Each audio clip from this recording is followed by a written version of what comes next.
Okay. I'm going to go ahead and get started. Feel free at any time you want to unmute yourself and ask a question, or I'll try to pay attention to the chat box as well. But sometimes as I get to talking, I don't do the best job of seeing that chat come up. But there will also be some time at the end to ask questions, or I'll ask for questions throughout the time. So thank you all for joining me for the Marais 4-H Club Leader training. So sorry, I got an error message here. Well, welcome to it. So let's go ahead and get started.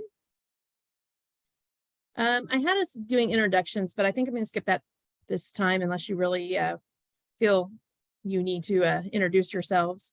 But please feel free, because I know sometimes when I don't do introductions, I don't seem to have as many questions or discussions. So please feel free to, unmute yourself and ask questions at any time. Of course, I am Carla Hightower. I'm the Marais Extension District 4-H Youth Development Agent. I'm in the Paola office, but I oversee 4-H for both counties to some extent. So, and we'll go ahead and start from there.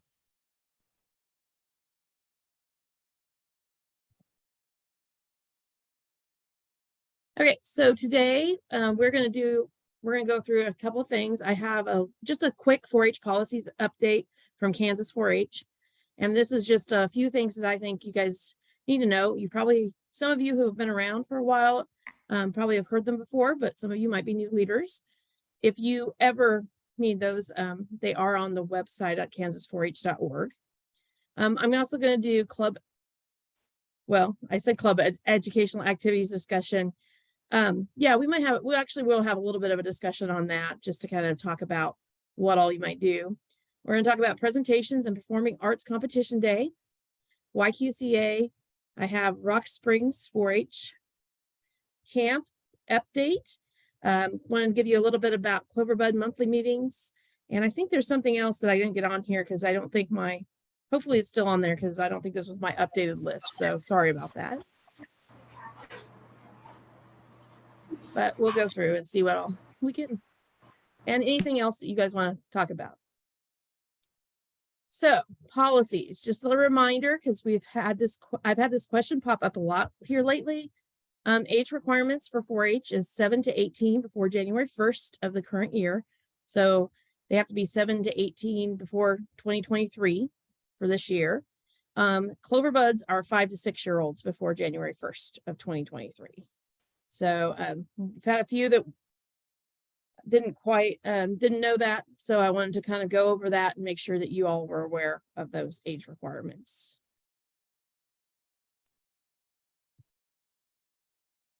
So another thing is the KSRE 4-H co-branding. This has been another question that's kind of popped up on the policies. So co-branding is required on all 4-H print, digital, apparel, and merchandise.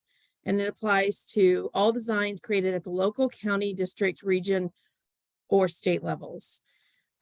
Local vendors need to be a K-State licensed vendor when they're printing the KSRE 4-H co-brand. And if you're not sure what we're talking about here, or what I'm talking about here, it's like what's on the bottom of my slide. So it's that K-State Research and Extension / with the 4-H Clover. And we, of course, have the Marais District on ours, but you wouldn't have to necessarily have the Marais District. I'd encourage it. But unfortunately, with policy, well, not unfortunately, but policy at K-State is really trying to brand 4-H as coming from K-State, because it's amazing how many people out there do not know that K-State provides 4-H for the state of Kansas. And so they're really wanting to try to get that K-State Research and Extension and the 4-H together. So that's where this is all coming from. It's been happening for probably about 5 or just 6 years now. I know a lot of you will probably be working on getting shirts and things here in the coming months, and or stuff for fair. And I just wanted you to be aware of that policy. If you need more information, I can get that to you. Just give me an email or a call and we'll talk it over. There is a list of licensing. There's not a lot probably, but I know a couple are trying to work on it to get it here as well in the district. So Any questions on that? Because I know that's kind of a hot topic and kind of, I don't know.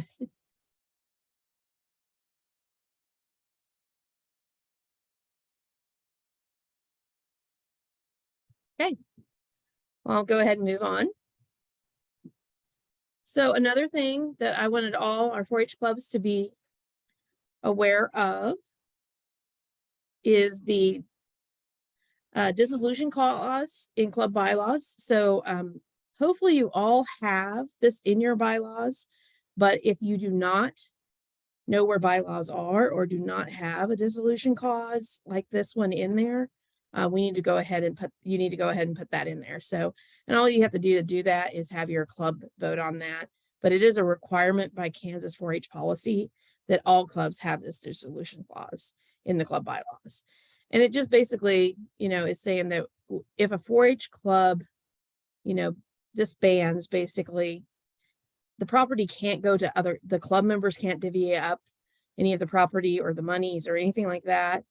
It has to come to it has to be 4-H because it was raised in the name of 4-H. So it has to go to extension, or it has to go to 4-H foundation, 4-H councils, somewhere in that. Okay. So that's the only way you can do that. It can't go to individuals. It can't go to other entities. But if for some reason your club has to dissolve, this is what has to happen. So it's good to have that in your bylaws. Like I said, if for some reason you don't have bylaws, if you're a new member and don't have them, we'll try to find them. So I know I have Miami counties. For the most part, I have most of Miami counties in my office. I think Abby has some of Lynn counties in her office, so we can find those out if you want to. Or for some reason we need to build new ones for your club because nobody knows where they're at, I can help you with that as well. So please let me know if you have any questions on this, and just make sure that you have this dissolution clause somewhere in your bylaws. Hey, Carla. Okay, so I'm also going to talk a little bit here about fundraising, and I didn't spell that right. Sorry about that. It's amazing what you see when you're on live and online, right? But anyway, so 4-H fundraising, this is something I'm actually struggling with Miami County 4-H Council, because we raise these funds and we have to expend them. Basically, we have to use those to further the 4-H educational programs. We're not actually supposed to be sitting and accumulating a bunch of funds that don't have a proper spending plan. So it's not like your home. And this seems to be really hard for my treasurers to understand, that it's not like your home where you're supposed to be saving, or it's not like, all those where being under budget's good. In 4-H, we actually want to be right on budget and have a plan for it.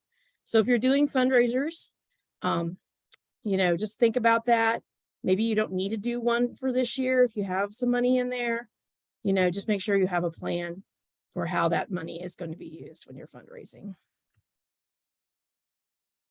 And try to make sure you don't have too much in your account.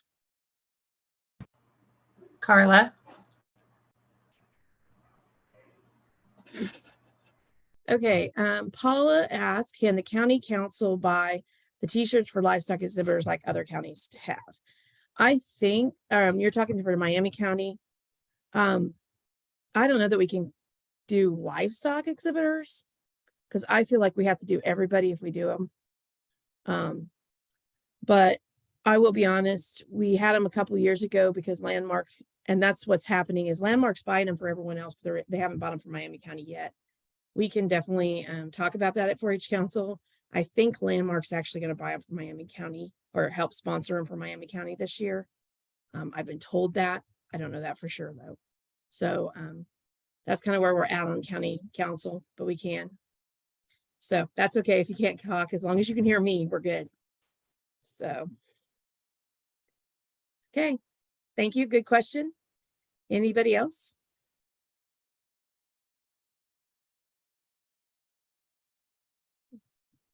All right.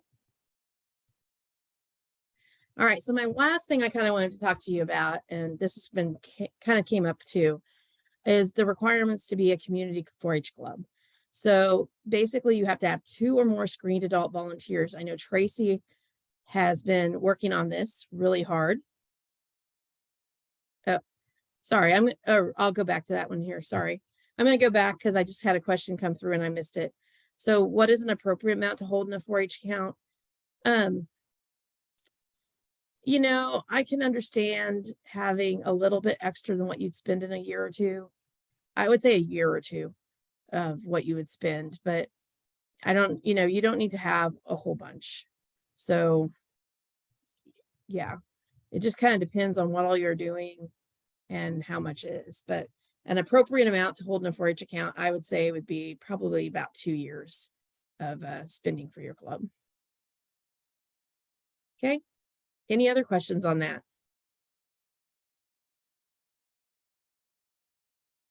Okay. All right. Sorry about that because I kind of jumped back. But okay, so community club, 4-H clubs structure, 2 or more screened adult volunteers. Tracy is working on getting everyone screened. If for some reason you don't have 2 adult volunteers, let me know, and we need to find some. We've got to find another adult. You really need to even have, I mean, it would be good if you even had more, because you really need to have 2 screened volunteers at each event or activity or meeting or anything that you're doing with your club. So I would encourage you to have more than 2, but definitely have at least 2. You also have to have 5 members enrolled from at least 3 families, and we have a couple of clubs that are really close to that. So it's important that you have that. If you need, there's 2 things you can do. You can look at dissolving your club. I really hope that doesn't happen, and we'll try to sponsor you or work or try to help you keep that from happening. The other thing is to work on membership, but it does take some effort on adult volunteers and the families that are left in that club to work on that membership and get, more members to come to the club. Community clubs, which are 4-H clubs, emphasize project exploration, leadership, and civic engagement. And these do come straight from the Kansas 4-H policy guide. You must have a minimum of 6 regular educational experiences per year. And it's recommended 9 to 12. And I would definitely recommend the 9 to 12. Now, these can be your meetings, but I know I've had a couple of 4-H clubs that we're talking, especially some of those ones that are kind of struggling with membership, where we've been talking about educational experiences can mean a lot of things. They don't have to necessarily be a sit down, have a business meeting type thing. They can be doing a community service. They could be taking a field trip. They could be, having a project day or working on some, projects, activities type thing. So, it's good as long as if you have some business you need to take care of, you need to have that business meeting. But I think we need to kind of get out of this frame. And I'll be honest, it's really hard on me too, because I'm a traditional 4-H'er, but, parents and kids don't want to come to business meetings as much as they want to come and have some fun and do hands-on activities. So we need to really emphasize those hands-on activities. I'm not saying you can't have business meetings. I'm fine with that. You do need to have them when you need to have them, but maybe you don't have them every single month. So that's kind of where I'm at on that. And then they need to have selected or elected youth leaders to provide direction.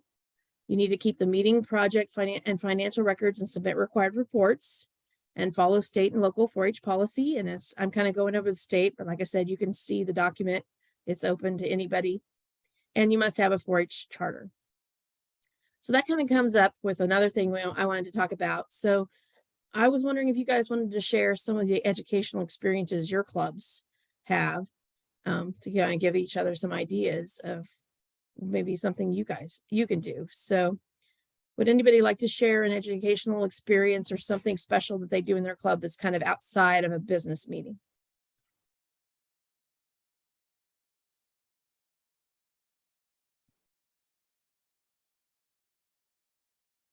Okay. I have one from Kelsey that says, we went to Big Brutus last year and did skating. That's a cool thing. And this year they're planning for a dairy and moving theater in Fort Scott, movie theater in Fort Scott. Thank you. Sorry, I can't read. Thank you, Kelsey. Those are great ideas. Anyone else?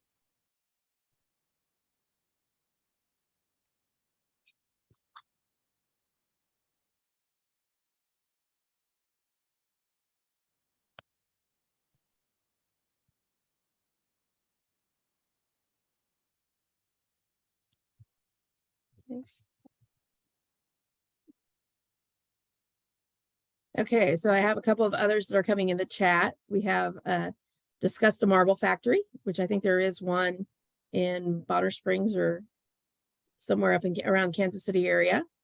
One of them did scuba lessons. That's kind of cool. That was from Carissa. Rebecca says we have a parent appreciation dinner where the kids make walking tacos and we have a silent auction of projects the kids made. Those are great. Anyone else want to share?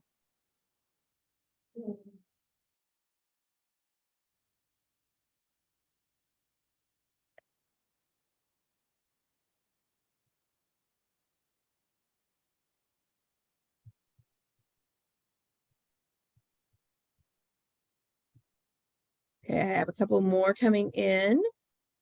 Paula says they went to a family farm and saw their Dexter cattle and poultry. That's cool too. And Teresa says we did a promotional booth during the Miami County farm tour and learned how to make halters and ropes from twine. So all of those are good ideas. I want to encourage you to kind of think outside the box in our traditional meetings.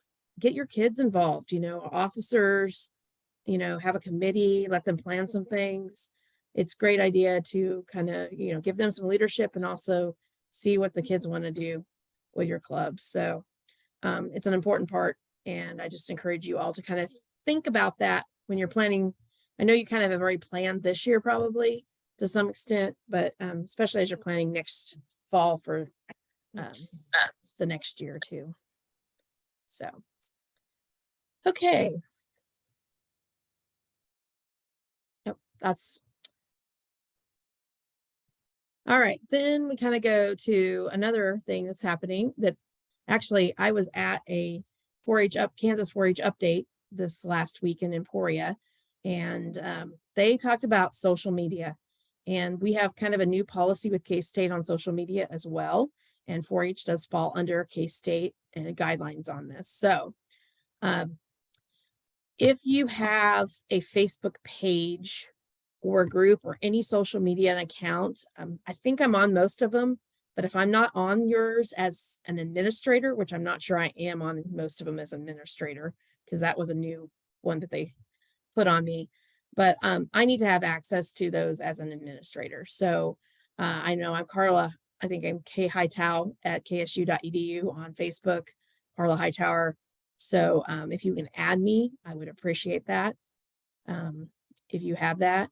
And then the other thing is, I think most of you that I know of have closed groups. So it's just members of your club that can see your post. But if for some reason you have an open group, we have a social media disclaimer that has to be on that page. You can link it, and it doesn't matter if it's a Facebook page or an Instagram or anything like that. We still have to have that Instagram post or that social media disclaimer on there. So if you have an open group and you're needing that disclaimer, please contact me or Amy and we'll get you that disclaimer and get the information. And part of this is just to make sure that people understand that this is a 4-H group, that they cannot use, language inappropriate. They can't say, things, discouraging things, attack people, anything like that on our pages. So it's really for our protection and everyone's protection that's on those pages. So like I said, if it's an open group, which I think most of our 4-H clubs do have closed groups, but I wanted to make sure you realize that. And it applies to any social media. I know right now I have Facebook, Pinterest, and YouTube and Instagram. I was on Snapchat for a while, but I haven't used it for a while. So if you're needing my contact information for any of those, let me know. And we can get that on there, but definitely make sure I am an administrator on your Facebook page, group, or any social media account that you have. Any questions on that?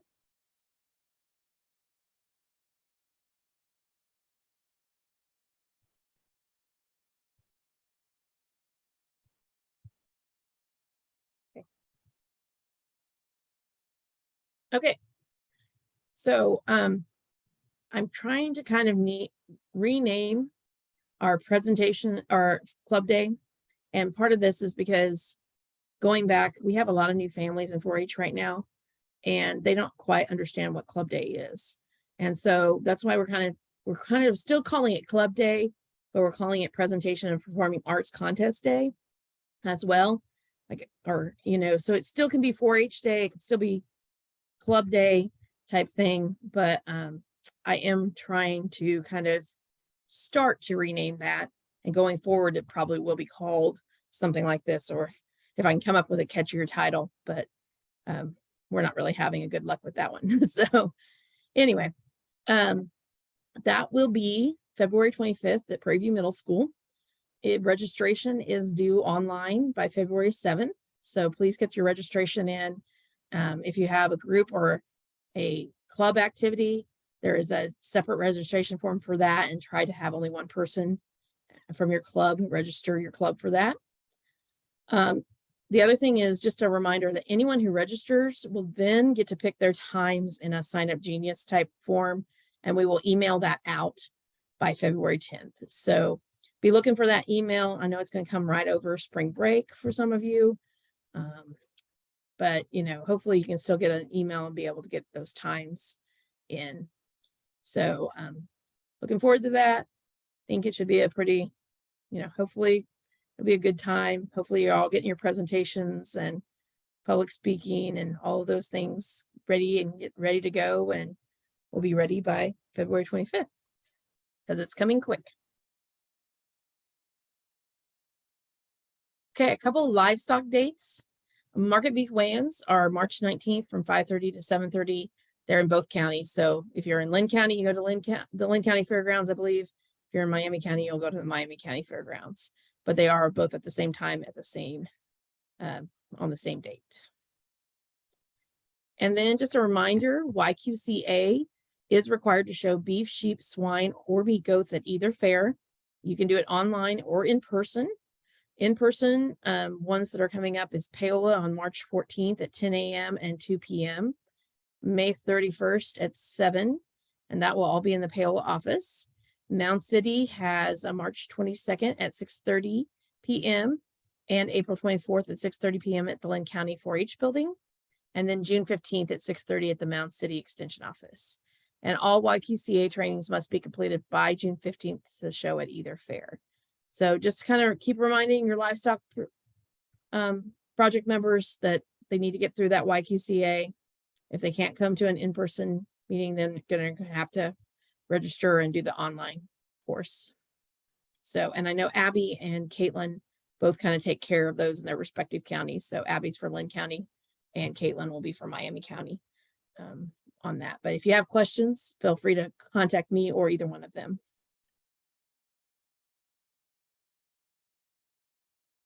Okay, moving on to Rock Springs 4-H camp. So we got a little bit more at my update this last week. We got a little bit more information about Rock Springs 4-H camp. They are offering 3-night and 5-night camping experiences. One of the things I think we didn't get to take advantage of this last year, but I think it would be great if we could, is they have a campership available for counselor in training. So this is for our rising 12th graders, which means they're going in 12th grade next year. They can go and actually get a free trip to camp because of a donation from a foundation in Kansas City. So I think they have up to 104 or 100, however many, 105, whatever, how many of your counties are. And I usually know that, but for some reason tonight, I can't think of how many counties are in Kansas, but so those are available. if we have more than one, we could probably do more than one.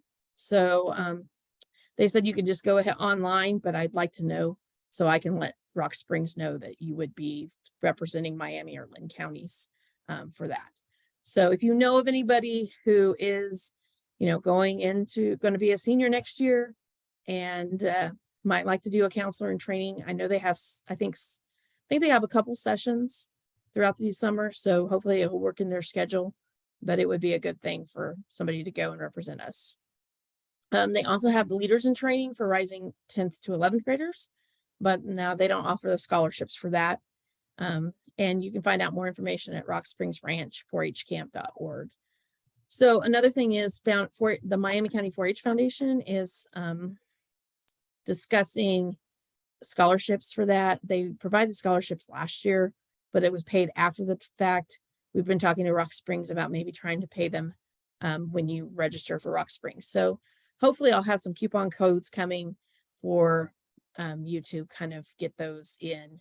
And, if you have friends in the county and want to go all together, that's great. I know I haven't really said one county, or once that we're all going at one time, just because I know how hectic everyone's schedules are. And as soon as I pick a session, half of you won't be able to go that want to go. So, but that doesn't mean your club can't get together, or that doesn't mean your kids' friends can't get together and try to pick the sessions that they want to go to.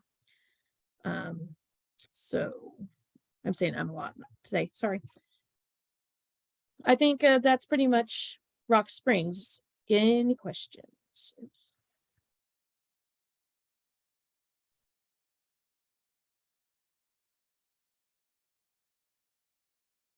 All right. Clover buds. So our district clover buds are for those 5 and 6 year olds. Any 5 and 6 year olds are welcome. They don't have to be 4-H members currently. Mound City is the first Thursday of every month at the Lynn County 4-H building, and Paola is the second Thursday of every month at the Paola office. We are this month here in February. February Thursday is our first one in Mound City, and we're doing entomology. So we're going to be talking about the part, basically body parts of a bug, insect, and making fireflies and doing an activity and different things like that. So it's a lot of fun. We really enjoy it. And then the other thing is, if you have, if you have an older 4-H'er in that 12, 13, 14, 15-year-olds that would like to come help and are available on the first Thursday or second Thursday of a month, I would be glad to have some help, especially at the Paola office. I have one teen 4-H'er who is helping me with the Mound City, but we can always use some more too. So it's a great leadership opportunity for our 4-H'ers and to work with those younger kids, which they're so cute, and we have a lot of fun at our Cloverbud meetings.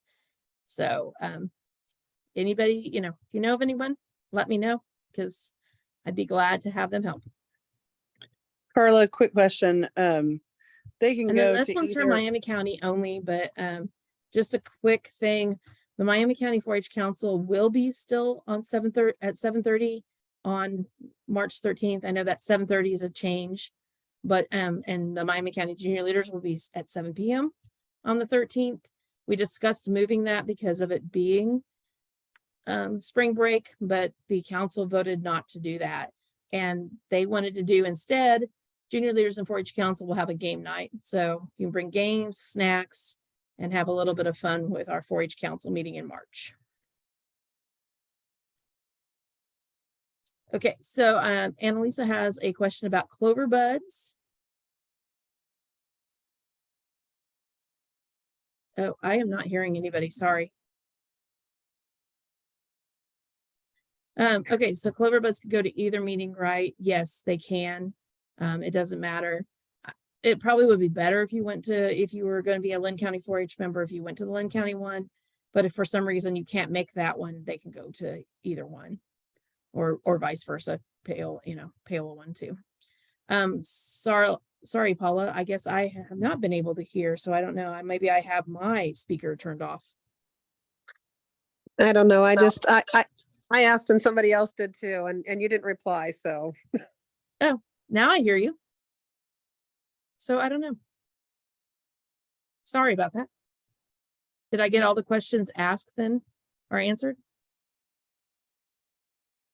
I think so. Okay. Sorry about that. I should have checked to make sure I could hear you guys earlier before I started. Okay. So I went through this pretty quickly. I hope, do you have any other questions, any issues we need to talk about? We might do the chat since I seem to not be able to hear everyone, but.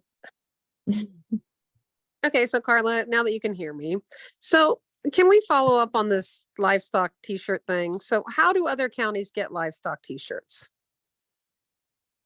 So Landmark Bank has been giving them to like Frontier District and like Lynn County and everything. But they always got scared of us when we told them how many they've contacted me a couple different times, but they've always been scared when we told them how many kids we had in 4-H. And they're not livestock shirts, they're just fair shirts is what they, call them. So well, like in Johnson County, they have a shirt that says like, I don't know exactly what it says. It says something like livestock exhibitor, right? Okay. That's my interpretation of what it says. I can't tell you the words, but I know that like all the kids showing each of the animals is wearing the same like blue t-shirt. The same shirt. Yes. And so I mean, I just wondered how they're doing. You don't know how they're doing it in Johnson County then? I don't know how they're doing it in Johnson County. They probably have somebody sponsoring them. Okay. Miami County used to do that, but it was a long time ago. Yeah. Carla, I was just going to chime in. My mother has been a long time fair board and livestock committee member in Johnson County, Missouri. And they do that t-shirt deal, at least they used to, and it was a sponsor. So somebody's given the money to donate just for livestock kids. But yeah, like Carla said, the Lynn County shirts, all of the kids get one, and it just says Lynn County Fair, and it goes with whatever our theme is for the fair that year. Yeah, and it comes from like, yeah, and I'm familiar with that. These are Bank special ones for showing animals. Yeah, I know what you're talking about. I've seen them in other counties. And Okay. From my experience with the county I grew up in, which is Johnson County, Missouri, they have a sponsor that gets those shirts just for the livestock kids. Okay. Okay, thank you. I'm on a mission, Carla. I'm going to find out how that happens. Okay. You find out. We'll talk more about it at the March council meeting. Okay, thanks. Yeah. Okay, so I do have another question here. Rebecca's asked about volunteer training. Is it in person or online?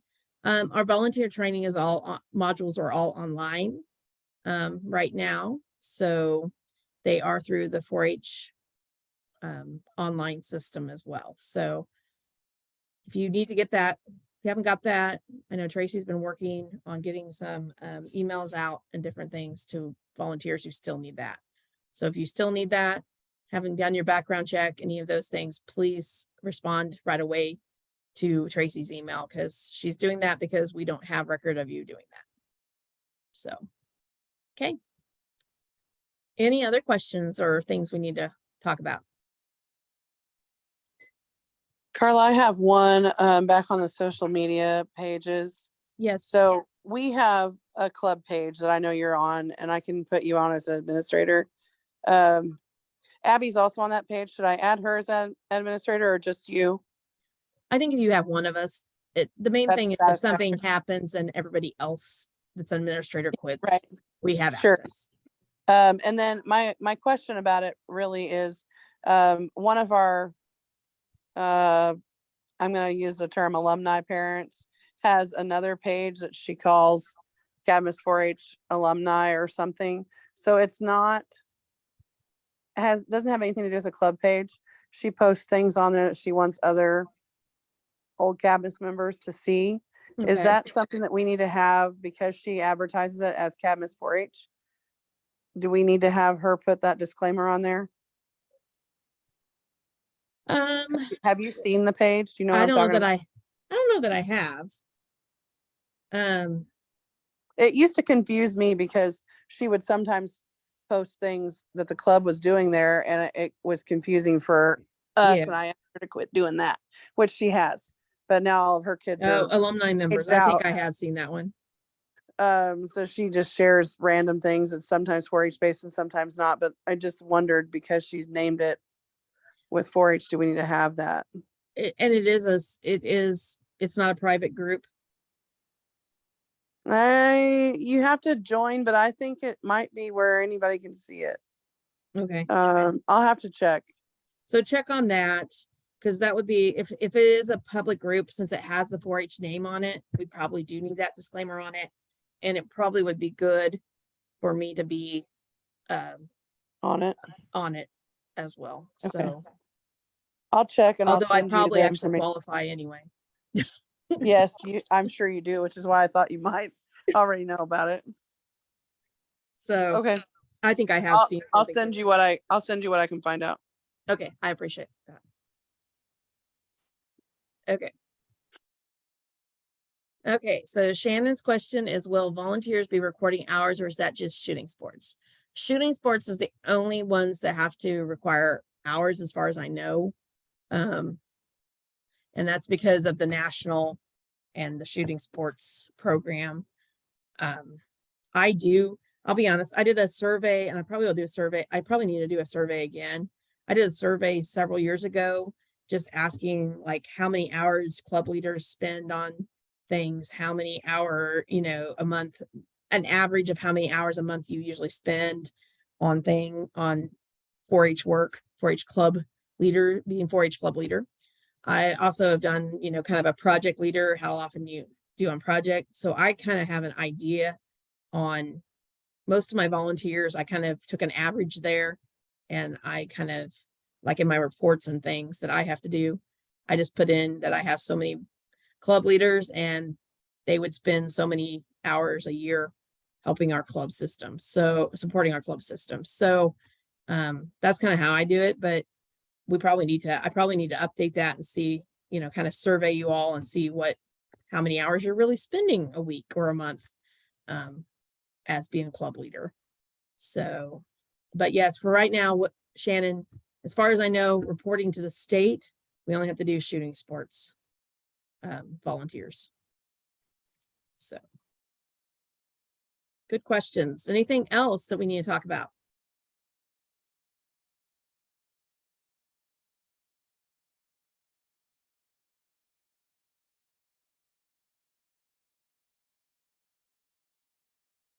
Okay, well, thank you all for getting on. Thank you all for being our 4-H club leaders, because I'll be honest, we could not do it without you. We couldn't reach the number of kids we do. We couldn't have the 4-H programs we have in the Marais District, and it's all because of you. So I really am, I don't just say that, I really do believe that. And I know we couldn't do it without you. So, please feel free to contact me at any time. I'm in the payroll office. Email's great, anything like that. I'm here to help you, and we'll try to work through anything you have. So thank you all. And, just let me know if you need anything.